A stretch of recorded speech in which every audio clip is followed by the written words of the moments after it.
থেকে ফিরে এসে 1 তারিখে বেলালকে ডাকলেন, ও বাবা বেলাল, কি ইবাদত করো বাবা, কি আমল করো বাবা?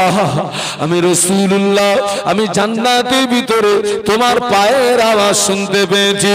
বেলাল রাদিয়াল্লাহু আনহু আল্লাহ নবীর নূরের বদনের দিকে চেয়ে বলেছিলেন, ইয়া রাসূলুল্লাহ, ইয়া হাবিবাল্লাহ, হুজুর আমি ইবাদত তেমন কিছু করতে পারি না, আমল তেমন কিছু করতে পারি না, তবে আমি সর্বক্ষণ পবিত্র হালাতে থাকার চেষ্টা করি।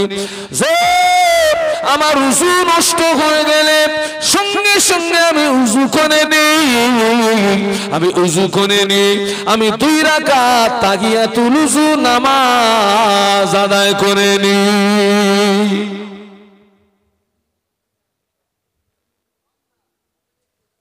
আমার ছেলেরা, ওয়াজ আজকের বেশি হবে না বাপ, কালকের আমার মাদ্রাসার জলসা, আমি খুব ক্লান্ত, খুব তাড়াতাড়ি শেষ করে দেবো ইনশাল্লাহ। 12টা না, 12টা না, আমি তো উঠেছি কটায়? 11:30টায়, 11:30টায়।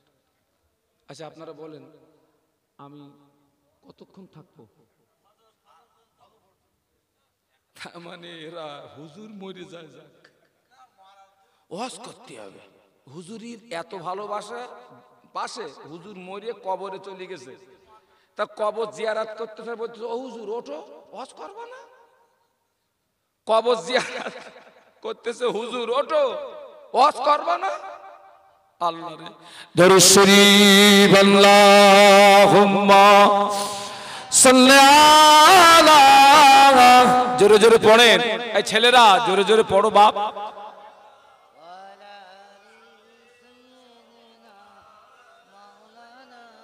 এখানে জায়গা আছে, এসো এসো এসো সোনা, এসো এসো। পয়গম্বর কা রোজা দেখা দে খোদা,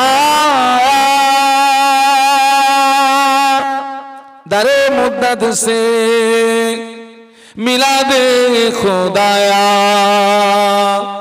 শরাবে মোহাব্বত পিলা দে খোদায়া, পয়গম্বর কা রোজা দেখা দে খোদায়া। আল্লাহুম্মা পড়ো বাবা।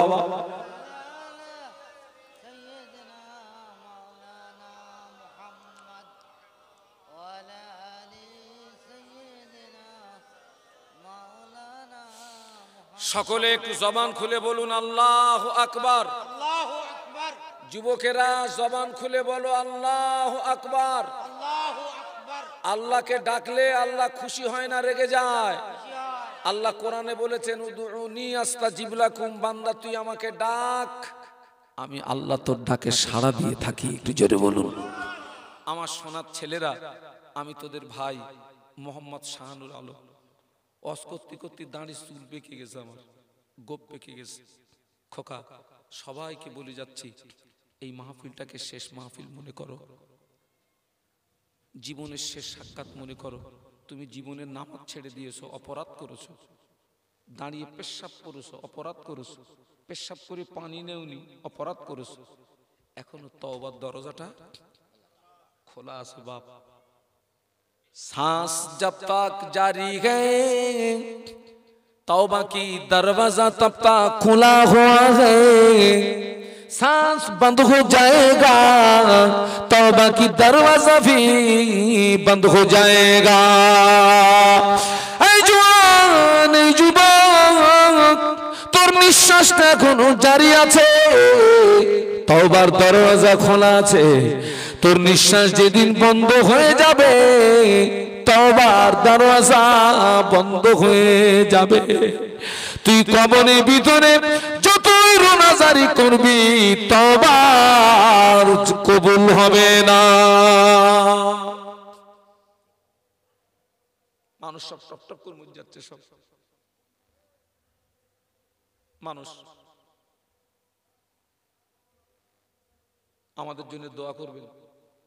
আমাদের জীবনের অধিকাংশ সময় অতিবাহিত হয় রাস্তায়। কোথায় বলেছি বাবা? যখন দূর দূরান্ত থেকে যখন মাহফিল করে ফিরি, জানটা হাতে করে নিই ফিরি। একটা কথা আছে না, জানটা হাতে করে নিই। আল্লাহু আকবার। কোথায় যাচ্ছি? মালদা। বাড়ির থেকে গাড়ি ছেড়েছি সকাল 7টায়, জলসায় পৌঁছাচ্ছি সকাল 7টায়, রাত 7টায়। দুর্গম রাস্তা অতিক্রম করে আসি। একটা গাড়ি যখন আর একটা গাড়ি পাঁচ করে, সাত করে একটা আওয়াজ হয়, মনে হয় কলিজার পানি শুকনো হয়ে গেছে। আল্লাহ যদি আমাদের উপরে কিঞ্চিত রহমত না করতেন, আমরা রাস্তায় চলতে পারতাম না। আমাদের গাড়ি যেভাবে রাস্তায় চলে, আল্লাহ না করুক কোনো বক্তার গাড়ি যদি অ্যাক্সিডেন্ট হয়, গাড়ি চানাচুর হয়ে যাবে। আমাদের গাড়ি যখন মুম্বাই রোডে চলে, দিল্লি রোডে চলে, আমার গাড়ি চলে 120, 130। আমার ওই একটুখানি গাড়ি ওড়ে।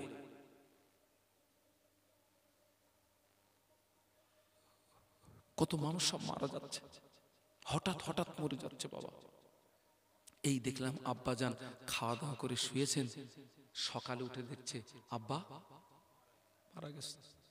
এই আমার মাদ্রাসার ইসালে সব কাল এবং পরশুদিন পাঠানখালী। আপনার নাম শুনেছেন? পাঠানখালী। আমার জীবনের প্রথম গেলাম, এবারে গেলাম নবী দিবসের মাসে পাঠানখালী। আমি তো মোটে যাব না বলতে, আমি নদী পারের দাওয়াত নিইনি আমি। ও খুব অস্বস্তি বাবা, হুজুর দাঁড়ান, বোট আসতেছে। এইবার যখন যাব তখন কায়দা করে নিয়ে যাবে, আর যখন আসবো, হুজুর সে মাঝি ঘুমিয়ে পড়েছে, হুজুর সে মাঝি উঠতেছে না। আমি বলি আনলি কেন? মেরে ফেলবো লাগবে, আগে পার কর, অশোনার স্বাদ মিটিয়ে দেবো একদম, আগে মাঝির ডাক। ওই জন্য আমি নদী পারের দাওয়াত নেইনি। এখন যিনি আমাকে চয়েস করেছেন, এখন সব ইউটিউব হয়ে গেছে না, তিনি হচ্ছেন পাঠানখালীর পঞ্চায়েত ওই আপনার সভাপতি না কি বলে না, বিশাল পাওয়ার তানার। তো তিনি ওই মানে আপনার এই ইউটিউবে আমার শুনে বলেছে, এই বক্তার যদি আনতে পারিস নজরানা যা নেবে আমি দেবো, জানে গিয়েছি। আল্লাহ জীবনে প্রথম গিয়েছি, তার সঙ্গে অনেক সুসম্পর্ক হলো।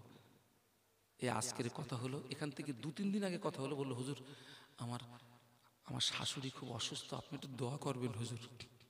আজকের ফোন করছি, বলছে হুজুর আমার শাশুড়ির ইন্তেকাল হয়ে গেছে। বলুন ইন্না লিল্লাহি। ও ছেলেরা, আমি তোদের বলছি মাঝে মাঝে একটু হসপিটালে যাবি, গিয়ে দেখবি মানুষ সব কঠিন রোগে। এই আমি এখান থেকে দিন 10 আগে একজন মৌলানা সাহেব, মৌলানা আব্দুল মুহিত, নির্মাণ দত্তপাড়ায় বাড়ি, ওনার মা ছিল হসপিটালে ভর্তি। ওই মৌলানা সাহেবের সঙ্গে আমার বন্ধুত্বের সম্পর্ক, সুসম্পর্ক। ছেলেটা খুব ভালো ছেলে, ও আমাকে খুব ভালোবাসে, আমাকে খুব ভালোবাসে। তো শুনতে পেলাম ওর মা হসপিটালে। আমার যাওয়ার দায়িত্ব আছে না নেই? আমার তো প্রত্যেক দিন 2টো করে জলসা, সেই 2টো জলসা সেরে রাত 1টার সময় গেলাম হসপিটালে। হসপিটালের গার্ডম্যানকে বলে আমাকে নিয়ে গেল উপরে।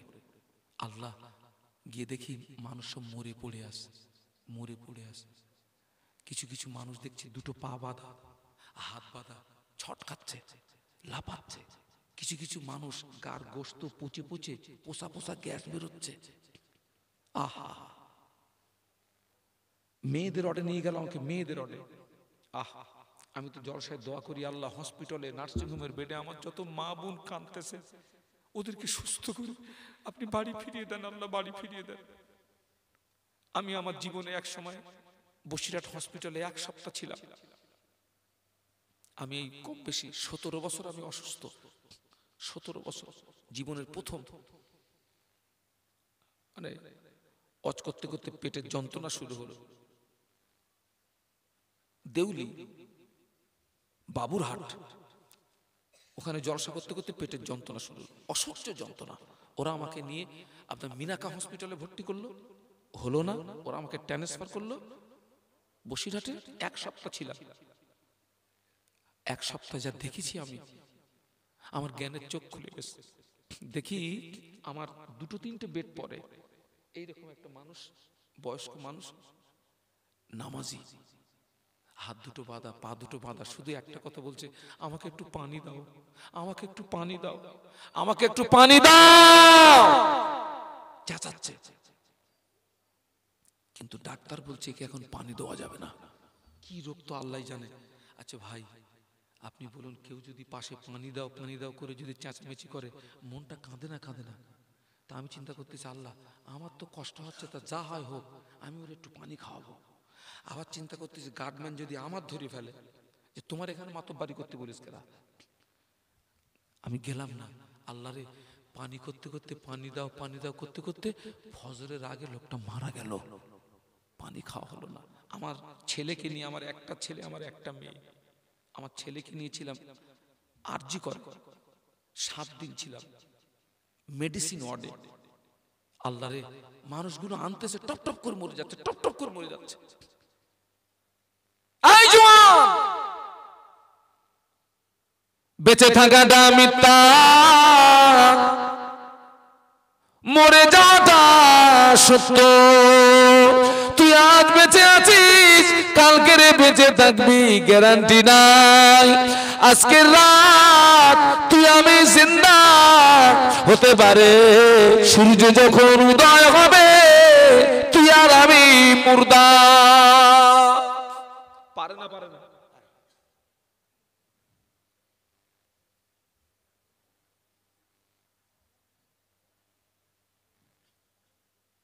আমরা সবাই একটু ভালো হই,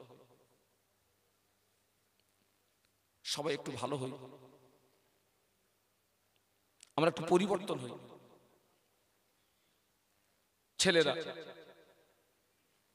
এই যে বাড়িওয়ালা সাহেব এই যে মাহফিলটা দিচ্ছে, আপনি দেখুন, প্যান্ডেল দিয়ে, লাইট দিয়ে, মাইক দিয়ে, আলেম ওলামাদের নজরানা দিয়ে, তাবারক দিয়ে একটা খরচ হচ্ছে না বাপ?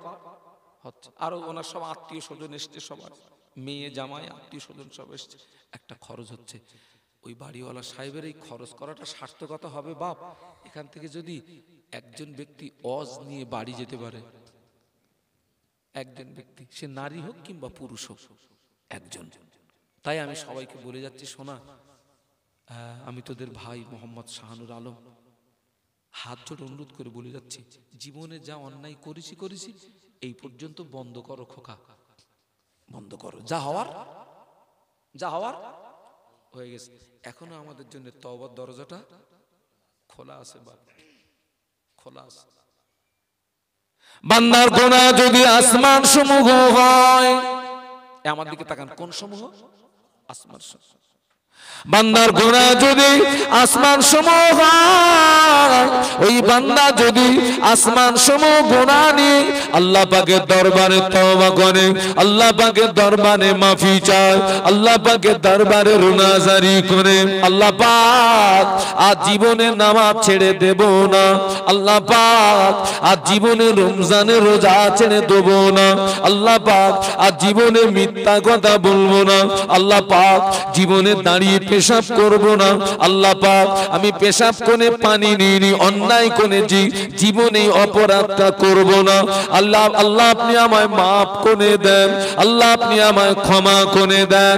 ও ছেলে, তুমি যদি খালে সন্তরে তওবা করো, আল্লাহ পাকের দরবারে যদি ক্ষমা চাও, আল্লাহ পাকের দরবারে যদি মাফি চাও, আল্লাহ পাকের দরবারে যদি রুনাজারি করো, আমার আল্লাহ পাক বড় দয়াময়, আল্লাহ পাক গফুরুর রহিম, আল্লাহ পাক রহমানুর রহিম। আল্লাহ পাকের একটি নাম হলো রহমান, একটি নাম হলো রহিম, একটি নাম হলো গফুর, একটি নাম হলো গফফার। আল্লাহ পাক ওই গফুর ও গফফার নামের উসিলায় তোমার আমার জীবনের আসমান সমূহ গুনাহগুলোকে আল্লাহ পাক মাফ করে দেয়।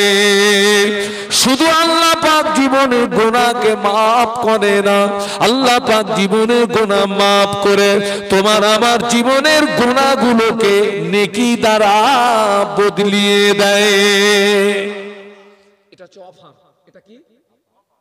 আল্লাহ জীবনের গুনাহ মাফ করে দেবে, মাফ করে দিয়ে একটা অফার দেবে। কি সেটা? জীবনের ওই গুনাহগুলোকে নেকি দ্বারা পরিবর্তন করে দেবে। সুবহানাল্লাহ। আরো একটা অফার আছে, কারণ নামে যদি থানায় কেস হয়, ওই আসামি থানা থেকে যদিও ছাড় পায়, খাতায় ওর নাম লাল দাগে পড়ে থাকে, আসামির খাতায় পড়ে থাকে, আসামি থেকে নামটা কাটে না, আসামির খাতা থেকে নামটা মুছে যায় না। আমার আল্লাহ পাক কোন বান্দাকে যখন মাফ করে দেয়, আমার আল্লাহ পাক কোন বান্দিকে যখন মাফ করে দেয়, আসামির খাতা থেকে পুরো নামটাকে সাফ করে দেয়। আসামির খাতায় আর নাম থাকবে না। এটা সুবহানাল্লাহ বলবে না? একটু জোরে বলো বাপ।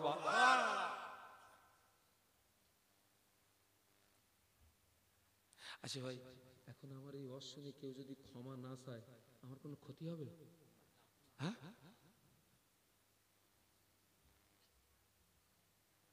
ক্ষতিটা কার হবে?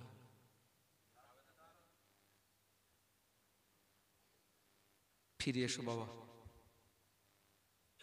তোমরা আমার সোনার ছেলে। সমাজে অনেক যুবক আমার ফ্যান আছে, ভক্ত আছে, আমার মহব্বতের অনেক যুবক। এই খোকা, আমি এমন যুবককে এখানে দাঁড় করে দেবো, ও আমার রস শুনে দাড়ি দেখেছে, মাথায় টুপি দিয়েছে, লম্বা জামা পরেছে, ওরে যদি সঙ্গে করে আনি, অনেক জায়গায় বলে আমি হুজুর না। কে রে? ওইটি হুজুর। সে আমার চেয়ে তার দাড়ি বড়, আমার চেয়ে তার জামা বড়। আমি বলি এই দেখ, তুই এরাম করে আমার সঙ্গে যদি ঘুরিস, হয়তো কবে নজরানা আমার না দে তোরে দেবে। ভালো হইছিস, হয়তো তুই আমার থেকে দূরে যা, আসিস নি, হয়তো কবে বলবে যে এইটা হচ্ছে হুজুর, নজরানা ওই জায়গায়, আর তুই তো আমার দিবি নি, তোরে যদি দেয় তুই আমার দিবি। মাথায় টুপি, মুখে দাড়ি, গোল জামা। আপনি মনে করবেন একজন আলেম, লা ফাকরা, এটা আমার অহংকার না। অনেক ছেলে আমার রস শুনে 5 ওয়াক্ত নামাজি হয়েছে, অনেক ছেলে জুমার নামাজ পড়তো না, আমার রস শুনে সাপ্তাহিক জুমার নামাজ পড়ে। অনেক মহিলা আমার রস শুনে নামাজি হয়েছে, অনেক মহিলা আমার রস শুনে ওই সমিতির খাতার থেকে নামটা কেটে দিয়েছে। আপনার তখন ছিল আপনার টিভির যুগ, টিভি, এখন তো টিভি পাওয়া যায় না। আমি তখন টিভির বিরুদ্ধে ওয়াজ করতাম খুব। তো ঘরের ভিতর থেকে টিভি বার করে আষাঢ় মেরে ভেঙে দিয়েছে, বলে হুজুর দিলাম, শেষ করে আসি। আল্লাহ পাকের শান, তোমাদের আব্বা আম্মার দোয়া, এরকমের রেকর্ড আমার আছে। এর জন্য আমি কিছু না, কে? আমার জীবন ধন্য। অন্তত কিয়ামতের মাঠে ওটাই হয়তো আমার জন্য নাজাতের ওসিলা হয়ে যাবে, যে শাহানুর তোর অশ্বনে আমার একটা বান্দা নামাজি হয়েছে। এই শাহানুর, তোর অশ্বনে আমার একটা বান্দা অন্যায় থেকে জীবনটা বাঁচিয়েছে। তাই আজকে বলে যাচ্ছি, সবাইকে বলে যাচ্ছি, আল্লাহ পাক আমাদের সকলকে খাতেমা বিল খায়র নসিব করুন। বলুন আমিন, বলুন আমিন, বলুন আমিন। গভীর রাত, বিশুদ্ধি রাত, আব্বা ঘুমিয়ে গিয়েছে, মা ঘুমিয়ে গিয়েছে, ছেলে ঘুমিয়ে গিয়েছে, মেয়ে ঘুমিয়ে গিয়েছে। আব্বাকে আড়াল করো, মাকে আড়াল করো, বিবিকে আড়াল করো, ছেলেকে আড়াল করো, মেয়েকে আড়াল করো।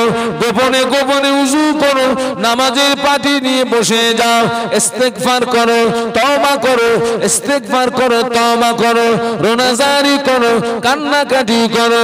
আল্লাহ পাক বান্দা বান্দি চোখের পানি আল্লাহ পাকের দরবারে এত পছন্দের, আল্লাহ পাক ওই বান্দার দুফোঁটা চোখের পানির ওসিলায় আমার আল্লাহ বান্দার জীবনের আসমান সমূহ গুনাহগুলোকে আমার আল্লাহ পাক মাফ করে দেয়।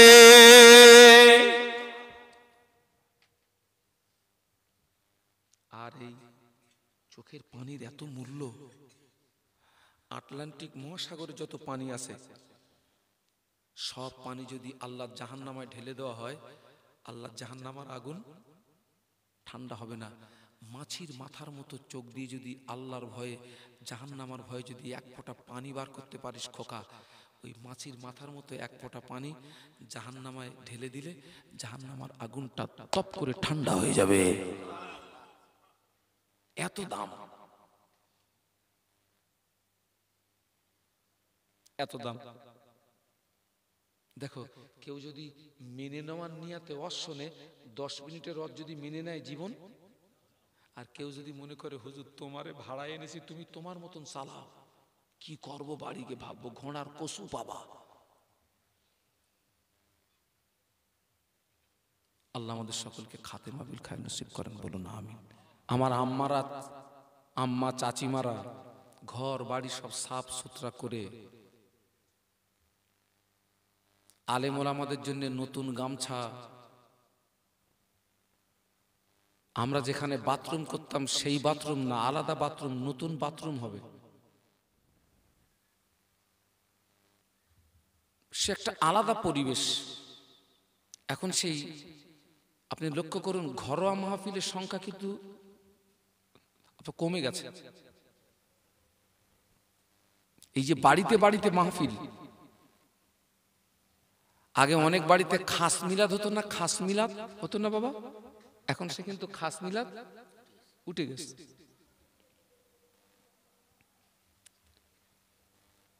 যেখানে মাহফিল হয় ওই জায়গাটা 1 বৎসর নিরাপদে থাকে। কে লিখেছেন?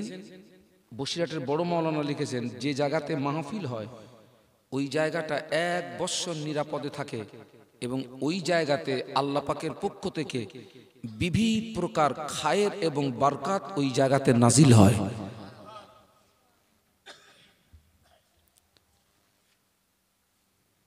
এই জায়গাটা সাহেবের দাওয়াতের জায়গা, কি তার আত্মীয় স্বজন ভাই ব্রাদারের জায়গা, কিন্তু যতটা জায়গা প্যান্ডেল দিয়ে ঘেরা, যতটা জায়গা, এটা এখন জান্নাতের টুকরা হয়ে গেছে, বলুন সুবহানাল্লাহ। এখন তো মানুষ তো ওয়াজ নসিহতে মানুষ এখন আসতে চায় না। মানুষের একটা অনীহা ভাব এসে গেছে।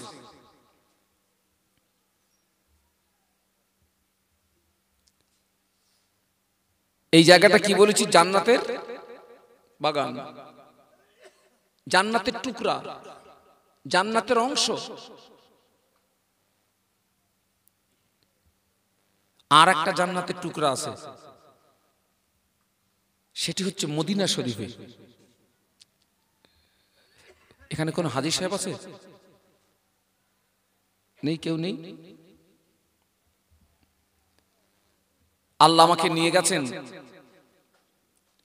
মদিনা শরীফে। আল্লাহ রসুল যেখানে দাঁড়িয়ে খুতবা দিতেন, ওই যে আমাদের আপনার জুমার দিনে আমাদের যে মসজিদের ইমামরা যেখানে দাঁড়িয়ে খুতবা দেয়, ওটা আমরা কি বলি?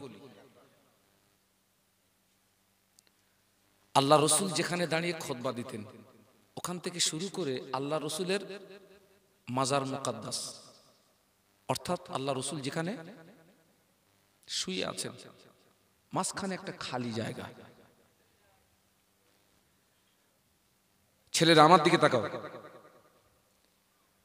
ওই জায়গাটা কিন্তু বিশাল আপনার প্রশস্ত জায়গা না, খুব বেশি একসঙ্গে 60-70 জন ঢুকতে পারবে। ওই জায়গাটা সম্পর্কে আল্লাহ নবী বলেছেন, মা বাইনা বাইতি ও মিম্বারি রওজাতুম মির রিয়াদিল জান্নাহ। আল্লাহ নবী বললেন, আমি যেখানে দাঁড়িয়ে খুতবা দিতাম ওখান থেকে শুরু করে আমার মাজার মুকাদ্দাস, মাঝখানে যে খালি জায়গাটা, ওটা হলো জান্নাতেরই টুকরা।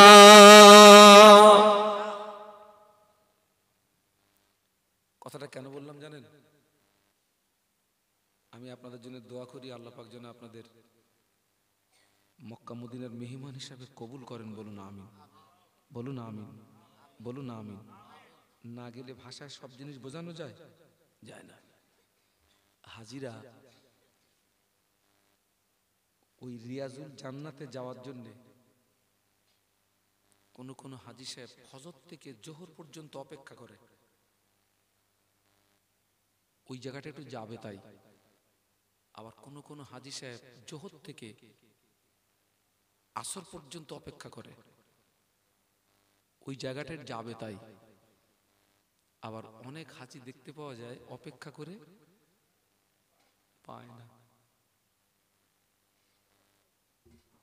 ওই জায়গায় যে হাজি সাহেব চলে যাবে, ওই জায়গায় যতক্ষণ থাকবে ওই হাজি সাহেব যেন মনে করে আমি আল্লাহ পাকের জান্নাতের ভিতরে বসে আছি।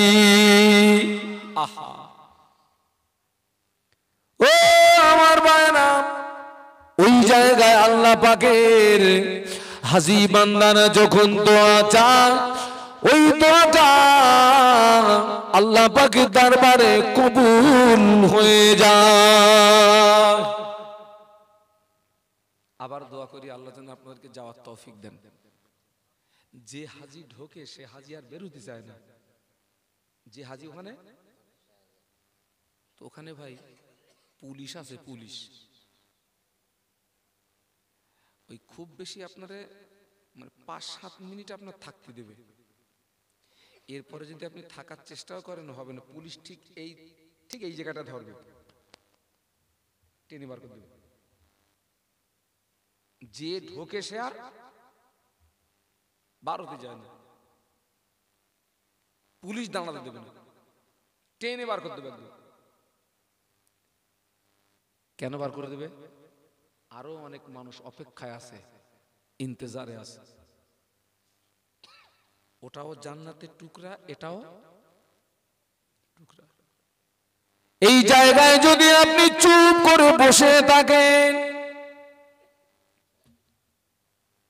এই মাহফিলে যদি আপনি চুপ করে বসে থাকেন, আপনি দরুদ শরীফ পড়বেন না, কলেমা শরীফ পড়বেন না, সুবহানাল্লাহ পড়বেন না, আলহামদুলিল্লাহ পড়বেন না, ও যুবকেরা, এই জায়গায়, এই মজলিসে, এই পরিবেশে চুপ করে যদি বসে থাকো, আল্লাহ পাক এই মাহফিলের বরকতে তোমার আমার জীবনের সগীরা গোনাগুলোকে মাফ করে দেয়।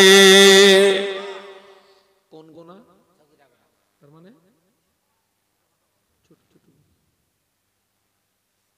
ছোট ছোট।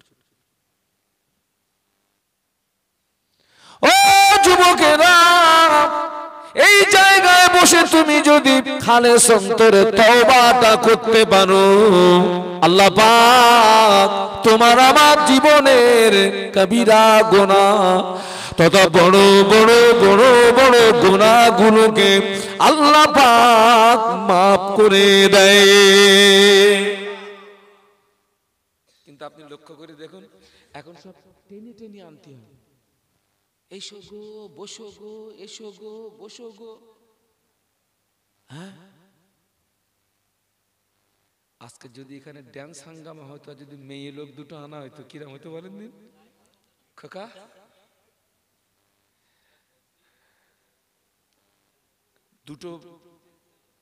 দুটো মেয়ে লোক আনো এখানে, ওরা শুধু নাচবে। প্যান্ডেল লাগবে, তোর ঘোড়ার কসুর প্যান্ডেল তুই খুলে ফেল। তাবারুক লাগবে, তুলে ফেল। শট বাবা। কিন্তু ওই জায়গায় গেলে মানুষ বেঈমান হয়, ঈমান হারিয়ে ফেলে। ওই জায়গায় গেলে মানুষ জাহান্নাম আর খোরাক তৈরি হয়। আল্লাহ ওদেরকে হেদায়েত নসিব করুন, বলুন আমিন, বলুন আমিন। এখন আপনারা ওয়াজ নসিহত ভাই অনেক শুনেছেন, আর আমি তো মানে সন্ধ্যেবেলা ছিলাম একদম আপনাদের পাশে, ওই যে কাঠিয়াহাট,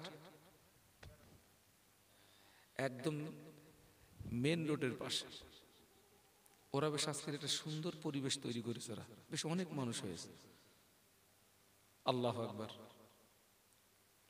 ওয়াজ আপনারা জীবনে অনেক শুনেছেন ভাই, আর আমার মনে হয় কোন জলসা কমিটি যদি ফোন করে বলতো যে হুজুর আজকের আপনারা আসতে হবে না, আমি 2 রাকাত নফল নামাজ পড়তাম। শুধু আমার ফোন করে বলবে যে হুজুর আজকের আপনার কথা বলে না, আসতে হবে না, পারতেছি না আর। সব জলসা কমিটির ছেলেরা বলতেছে হুজুর তাড়াতাড়ি আসেন, তাড়াতাড়ি আসেন, তাড়াতাড়ি আসেন। এখন বাবা এই যে আমরা বসে আছি, ওই আমার একটা ভাই বসে রয়েছে, আমি এখানে এসেছি, আমার ওই ভাইটার ছেলে না মেয়ে ভাই? ছেলে। ওই যে 2টো বাচ্চা মারা গেল না, আমাকে অনেক কথা বললো, এবং এই আমার এই 200 টাকা দিয়েছে আমার মাদ্রাসায়। বলছে হুজুর আমার ওই সন্তানের জন্য একটু দোয়া করবেন।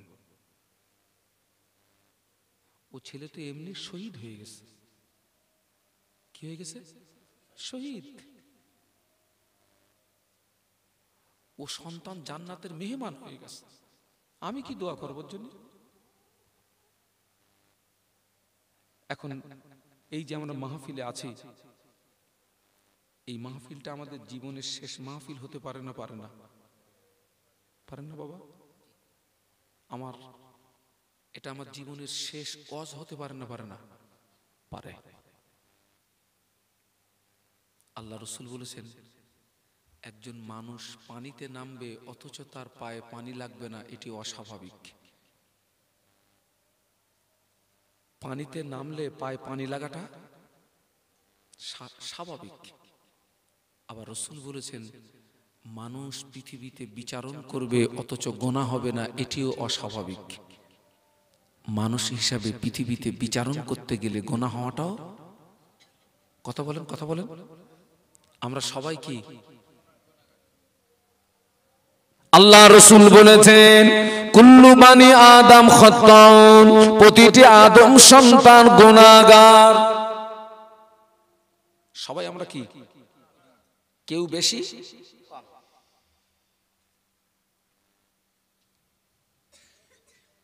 ও যুবকেরা, ওই গুনার বোঝা মাথায় নিয়ে তুই কবরে যাবি না গুনার বোঝাটা দুনিয়ার জমিনে নামিয়ে তুই কবরে যাবি? কোনটা?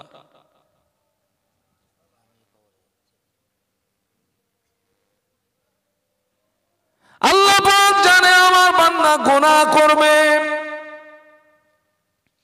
আল্লাহ পাক জানে আমার বান্দা অন্যায় করবে, অপরাধ করবে। আল্লাহ বলে বান্দা তুই অন্যায় করার পরে, গুনাহ করার পরে তুই আমার কাছে এভাবে দোয়া চাইবি, আল্লাহুম্মা গফির লানা, হে আল্লাহ তুমি আমাকে ক্ষমা করো। সুবহানাল্লাহ বলুন। পরে আল্লাহ পাক শিখিয়েছেন বান্দা তুই আমার কাছে এভাবে দোয়া করবি, ওয়ালি ইখওয়ানিনা আল্লাযীনা সাবাকুনা বিল ঈমান, এবং আমার ওই সমস্ত ভাই দিগকে ক্ষমা করো যারা ঈমান নিয়ে কবরে। বলুন সুবহানাল্লাহ। তাহলে গুনাহ করে ক্ষমা চাইতে হবে শিখিয়েছে কে? গুনাহ করে ক্ষমা চাইতে হবে শিখিয়েছে আল্লাহ। ও জওয়ানেরা, তুমি গুনাহ করেছো, অন্যায় করেছো, অপরাধ করেছো, তুমি যদি ক্ষমা না চাও, তুমি যদি মাফি না চাও, তুমি যদি রোনাজারি না করো, তুমি যদি কান্নাকাটি না করো, ক্ষতি কতটা দেখো। বাবাজি, আমাদের আব্বাজান আদম আলাইহিস সালাম আল্লাহ পাকের একটি হুকুম অমান্য করেছিলেন। ইবলিস শয়তান আল্লাহ পাকের একটি হুকুম অমান্য করেছিল। ইবলিস আল্লাহর হুকুম অমান্য করার পরে ইবলিস নত স্বীকার হলো না, ইবলিস ক্ষমা চাইল না, ইবলিস হলো চির জাহান্নামী। ইবলিস কি? চির।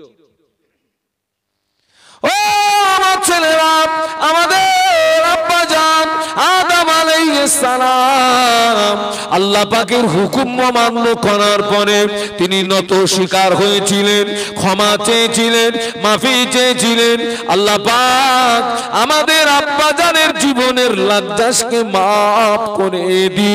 আল্লাহ পাক আমাদের আব্বা জানের জীবনের লজ্জাকে মাফ করে দি। আল্লাহ তাকে পুনরায় তার মনোনীত বান্দা হিসাবে কবুল করেছিলেন। আমরা জীবনে কত গুনাহ করেছি বলেন দিন ভাই, মনে পড়ে নাকি? কথা বলিস নি কেন? জীবনে কত গুনাহ করেছি, মানুষের দৃষ্টি আড়াল করেছি, খবর রাখে কে? এর জোরে বলেন। আমার জীবনে প্রথম আমি প্লেনে উঠে অস করতে যাচ্ছি, প্লেনে উঠে, প্লেনে জায়গাটার নাম আমেদাবাদ, কথা বলেছি, গুজরাট, গুজরাট।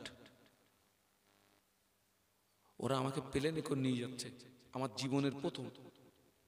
আচ্ছা ভাই, প্রথম আমি তো প্লেনে উঠবো মানে কিরাম আনন্দ হয় বলেন দিন। আর আমি তো মনে করতেছি আমি বিশাল বড় হুজুর হয়ে গেছি, প্লেনে করে নিয়ে যাচ্ছে মানে কি, আমি তো বহুত বাড়িয়া হুজুর। এখন বেশ নতুন জামা, নতুন পায়জামা, নতুন জুতো, নতুন ব্যাগ, এক কথায় আমি বেশ কায়দামে যাচ্ছি আমি। এখন ভাই ওই প্লেনে যে শেখ হয়, আমার তো 14 গোষ্ঠীও জানে না, আমার তো 14 গোষ্ঠী তো প্লেনে উঠিন। প্লেনে উঠতে গেলে যে চেক টেক হয় ও তো আমার জানা নেই ভাই। কারা কারা প্লেনে উঠেছেন একটু হাত তোলেন দিন। ওই তো উঠেছে সব। এয়ারপোর্টে যাওয়ার পরে ওই একটা জায়গায় চেক হয়, একটা জায়গায় দাঁড়িয়ে দুটো হাত এইরকম করতে হবে। আর এই ছেলেরা ওই ব্যাডমিন্টন খেলে, ওই নামে একটা মেশিন আছে, ওই মেশিন একেবারে মাথার তালু থেকে নে আর পার পাতা, আল্লাহ সে মেশিন দেখি তো 2 ঠাঙের মাঝখানেও যাচ্ছে। তা দিকে যা চেক করতে সব, তা চেক করে আমার কাছে আর কি পাবে, আমার তো কিছু নেই, আমার ছেড়ে দিচ্ছে। এই ব্যাগ ওই এক জায়গায় দিতে হবে, ওই ফিতে মতন আছে, টেনে টেনে মেশিনের ভিতর দিয়ে ওই পারে পার করে দেবে, আপনার গিয়ে ওইখান থেকে ব্যাগ নিতে হবে। আমার সে ব্যাগ ছাড়ে না, জিজ্ঞাসা করছে এ लगेज किसका है? তাই বললাম मेरा है। इसके अंदर क्या है? এর ভিতরে কি আছে? তাই বললাম कपड़ा वगैरह है, थोड़ा सा पीने का पानी है। তো আমাকে বলছে টোটাল নিকালো, সব বার করো। বার করেছি। বার করার পরে সেই ব্যাগ যখন মেশিনের ভিতরে আবার দিচ্ছে, ওই মেশিন বলে দিচ্ছে আমার ব্যাগের মধ্যে এমন কিছু আছে যেটা প্লেনে এলাও নেই। আচ্ছা ভাই, জীবনের প্রথম ভয় লাগবে না লাগবে না? ওই দেখো কথা বলে না, দোয়া দরুদ যা ছিল সব শেষ, মানে বিপদে পড়লি যত দোয়া পুরো সব শেষ হয়ে গেছে। তখন আমার অটোমেটিক কাঁপ শুরু হয়ে গেছে, তখন আমার অস তখন মাথায়। আমি বললাম আল্লাহ, প্লেনে তুমি আমার তুললে তা একই মুসিবতে ফেললে, উপায় কি? ভাই আমি তো মোটামুটি যা সব খোঁজার মতন সব খুঁজেছি, কিছু পাচ্ছি নিয়ে আসছি। মেশিন বলে দিচ্ছে এর ভিতরে আছে। তো দোয়া দরুদ তো সব শেষ হয়ে গেছে, খুব আউমাউ করতেছি, আল্লাহ কিসে কি হবে তার ঠিক নেই। তারপরে খুব চিরুনি তল্লাশি করলাম আমি, করে দেখি ওই ব্যাগের একটা গোপন জায়গায় হাফ বেলেট ঢুকে আছে। হাফ বেলেট কি আছে? বেলেট কিন্তু আপনার প্লেনে কিন্তু এলাও নেই। ও যুবকেরা, হাফ বেলেট যদি দুনিয়ার মেশিনে ধরে ফেলে বাবা, জীবনে কত অন্যায় করেছি, গুনাহ করেছি, দুনিয়ার মেশিনের চেয়ে আমার আল্লাহর মেশিনের পাওয়ার কম না বেশি? আরো জোরে বলো। অনেক যুবক ছেলে দেখেছি রাত 12টা 1টা ফাঁকা মাঠের মাঝখানে মোবাইল খুলে নিয়ে কি দেখতেছে তা খোদাই জানে। ফাঁকা মাঠ, এই খোকা ঠিক বলতেছি না ভুল বলতেছি? পুরো ফাঁকা মাঠ, এইরকম করে দেখতেছে। আমি বলতেছি ওর বাপের সবরেসানি করতেছে না কি? হ্যাঁ, এই জওয়ান, এই যুবক, দুনিয়ার মানুষের দৃষ্টি আড়াল করতে পারলি, আল্লাহর ক্যামেরা গোপন করতে পারলি না। আল্লাহর ক্যামেরায় ধরা পড়ে গেছে। সব ধরা পড়ে গেছে। বাঁচতে যদি চাস এখনো সময় আছে, আল্লাহর কাছে কি করো? ক্ষমা চাও। অনেক মুসলমান আছে সারা জীবন শুনেছে, দুটো ঈদের নামাজ শুধু পড়ে, 5 ওয়াক্ত নামাজ পড়ে না, সাপ্তাহিক জুমার নামাজ পড়ে না।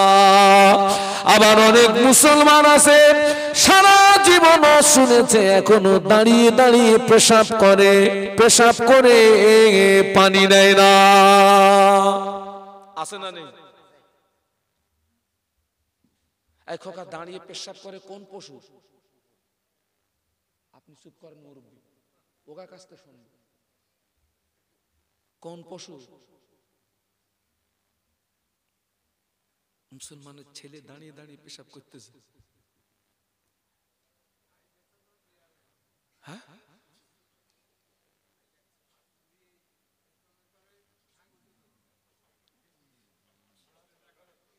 আয় ঠিক আছে, এটাও একটা শিক্ষা। তো শিক্ষা, দাঁড়িয়ে দাঁড়িয়ে পেশাব করে পানি নেয় না। অনেক মেয়েরা আছে, অনেক মায়েরা আছে, অনেক বোনেরা আছে পেশাব করে পানি নেয় না। আল্লাহু আকবার। দুনিয়ার জগতের পরের জগৎ হলো কবর জগৎ। কোন জগৎ বাপ? কবর।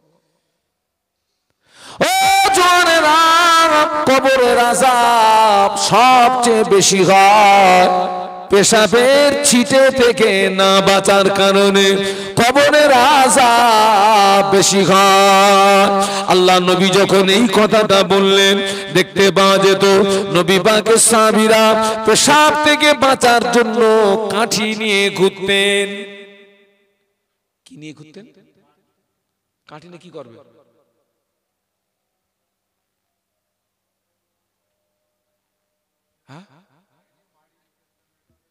ও খোকা কাঠি নিয়ে ঘুরতেন এই জন্য, সমতল জায়গায় পেশাব করলে, এর ভিতরে কি একটা ব্যথা লেগেছে, আমি হাত সোজা করতে পারতেছি না।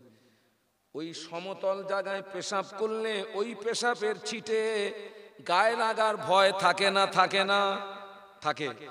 আর যদি জমিন একটু কাঠির মাথা দিয়ে গর্ত করে পেশাব করা হয়, পেশাবের ছিটে আর গায়ে লাগে না।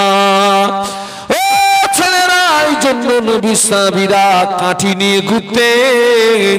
পেশাব লাগলে কাঠির মাথা দিয়ে জমিনটাকে একটু খুঁড়ে ওই গর্তে পেশাব পেতে, যাতে পেশাব গায়ে না লাগে। একটু আস্তে করে সুবহানাল্লাহ বলা যাবে? এবার একটু জোরে বলা যাবে?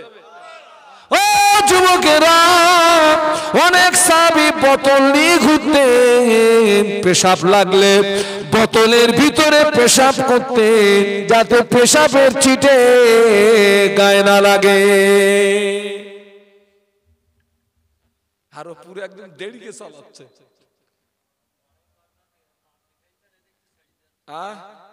হায় হায় হায়, তুই মুসলমানের ছাবা ছেলে না, কি সাবাল।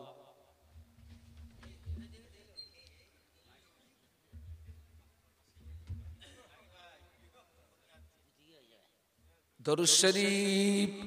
আল্লাহুম্মা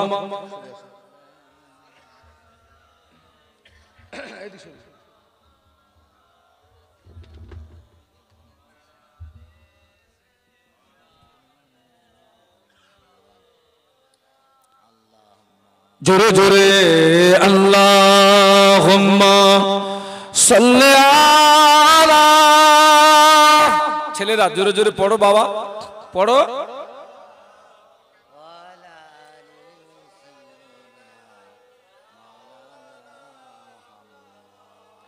ও জোনেরা, ও আমার মায়েরা, ও আমার বোনেরা, হাতে ধরে নয় পায়ে ধরে বলে যাচ্ছি মা, পেশাব করে যদি পানি না নেন, ওই অবস্থায় যদি মারা যান মা, কিয়ামত পর্যন্ত তোর কবরের আগুন বন্ধ হবে না। গ্যারান্টি দিয়ে গেলাম। এই জওয়ান, এই যুবক, পেশাব করে তুই যদি পানি না নিস, ওই অবস্থায় যদি মারা যাস, কিয়ামত পর্যন্ত তোর কবরের আগুন ঠান্ডা হবে না। পায়ে ধরে বলে যাচ্ছি, পেশাব করে পানি নেবে। যারা দাঁড়িয়ে পেশাব করে, কিছু পেশাব লাগে পায়, কিছু পেশাব লাগে গায়, কিছু পেশাব লাগে হাতে। আবার দেখা যায় অনেকে নিজের পেশাব নিজে খায়। ওই যে হাতে লেগে গেছে, ওই হাত তো নিজের অজান্তে কোথায় যাচ্ছে?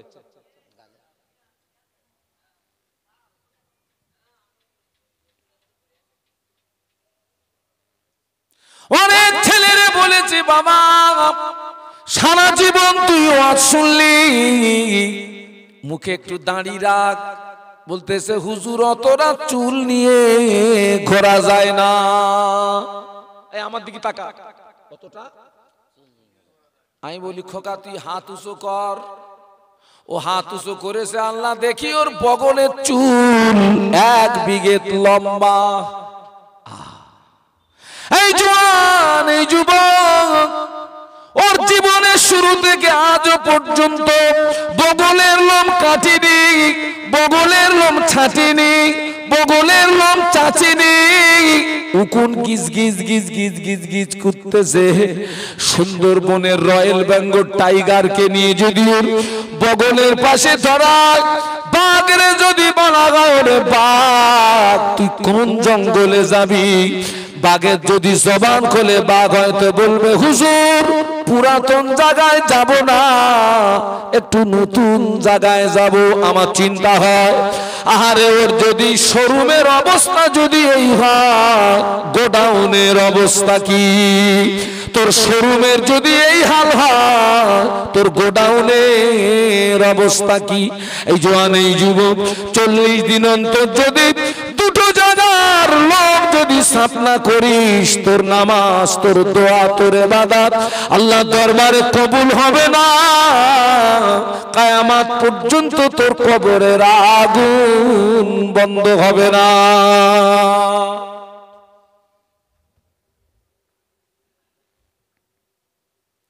ও ভাই, মানুষ মরে গেলে গিরে গিরে কর্পূর দেয় না? আপনাদের দেয় কেন? দেয় কেন? কর্পূর দেয় কেন? ওটা খুশবু, তাই কি ওটা? আবার আতর দেয়, আতর দেয়। আমি বললি খোকা তোর বাপ মরে গেছে, কর্পূর দিলি, আতর দিলি, তোর বাপের বগলে 1 বিঘে লম্বা চুল, ওখানে কুইন্টাল খানি কর্পূর মেরে কাজ হবে না। কতটা কর্পূর দিবি ওখানে? 40 দিন অন্তর দুটো জায়গার লোম সাফ করবে। বগলের লোম, নাভির নিচের লোম, এই দুটো জায়গার লোম হচ্ছে অপ্রয়োজনীয় লোম, সাফ করতে হবে।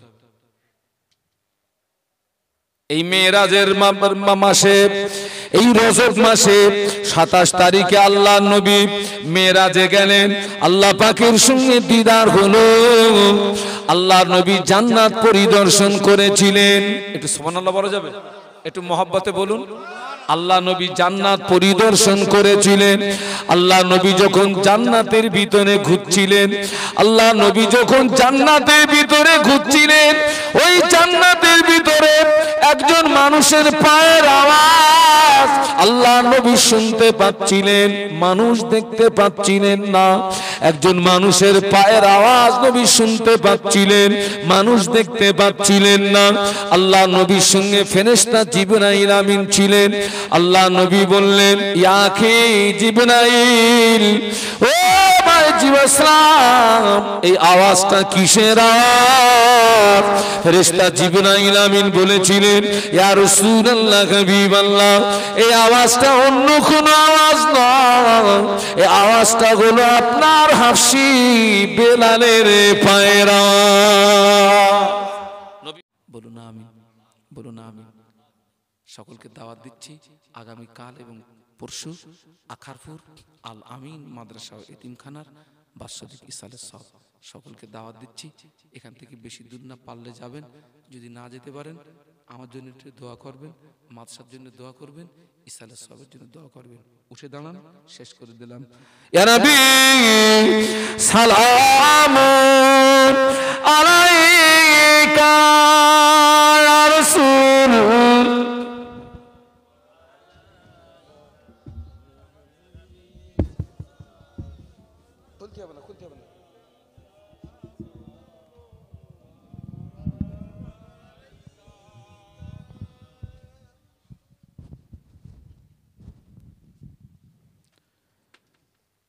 তালাল বদরু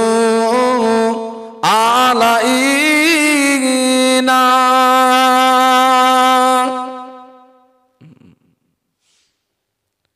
মিন সানিয়াতি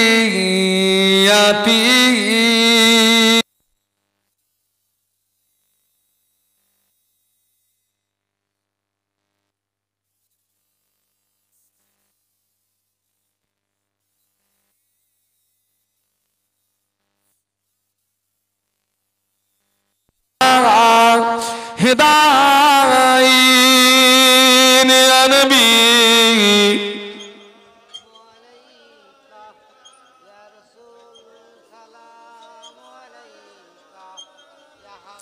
ইয়া হাবিব সালাম আলাইকা।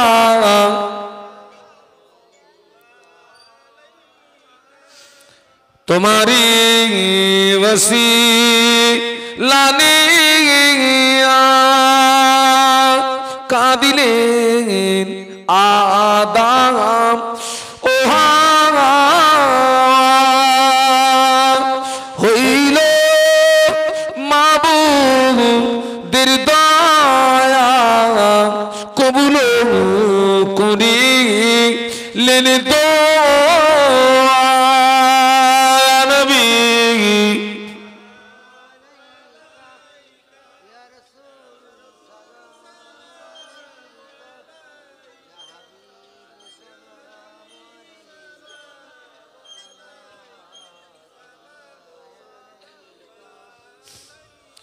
या नबी नामो प्यारा, या रसूल नामो प्यारा। अर्श पर रब ने पुकारा, सच पैगंबर है हमारा। नबी